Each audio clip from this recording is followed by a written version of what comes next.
నిజాంపేట మండల కేంద్రంలో సోమవారం స్థానిక రేణుక ఎల్లమ్మ తల్లి ఆలయం వద్ద గౌడ సంఘం సభ్యుల ఆధ్వర్యంలో సర్దార్ సర్వాయి పాపన్నగౌడ్ జయంతి సందర్భంగా ఆయన చిత్రపటానికి పూలమాలలు వేసి కొబ్బరికాయలు కొట్టి ఘనంగా నివాళులు అర్పించారు. ఈ సందర్భంగా వారు మాట్లాడుతూ తెలంగాణ ఛత్రపతి శివాజీ అని పిలువబడే సర్దార్ సర్వాయి పాపన్నగౌడ్ గౌడ కులంలో పుట్టడం గర్వకారణమన్నారు. ముఘల్ సామ్రాజ్యాన్ని ఎదిరించిన ధీరుడు యోధుడు సర్దార్ సర్వాయి పాపన్నగౌడ్ ని ప్రభుత్వం పట్టించుకునే పాపాన పోలేదన్నారు.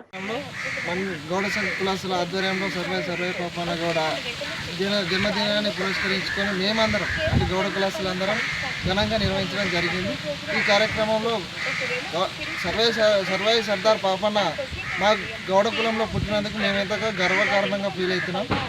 సో ప్రతి ఒక్కరు ఆయన ఆశయాలను ముందుకు తీసుకెళ్తూ మా ప్రభుత్వం కాంగ్రెస్ ప్రభుత్వం ట్యాంక్ బండ్ మీద తెలంగాణ సర్వాయి పాపన్న విగ్రహాన్ని ఏర్పాటుకు స్థల పరిశీలన పూర్తయింది.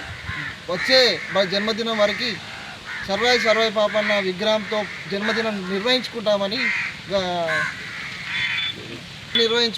తెలంగాణ ప్రజలకు తెలియజేస్తున్నాం. జోహార్ సర్వాయి పాపన్న. పేట మండల కేంద్రంలో స్థానిక ఎల్లమ్మ గుడి వద్ద గౌడ సంఘం ఆధ్వర్యంలో ఈరోజు సర్దార్ సర్వాయి పాపన్న గౌడ్ గారి యొక్క జయంతి ఉత్సవాలను ఘనంగా గౌడ కులస్తుల ఆధ్వర్యంలో నిర్వహించడం జరిగింది. తెలంగాణ ఛత్రపతిగా పిలువబడే సర్దార్ సర్వాయి పాపన్న గౌడ్ గారు మా కులంలో పుట్టడం మాకెంతో గౌరవకారణం. మొఘల్ సామ్రాజ్యాన్ని ఎదిరించి 11 నెలల పాటు గోల్కొండ కోటను ఏలిన ఒక గొప్ప యోధుడు సర్దార్ సర్వాయి పాపన్న గౌడ్గా చరిత్ర చెప్తుంది.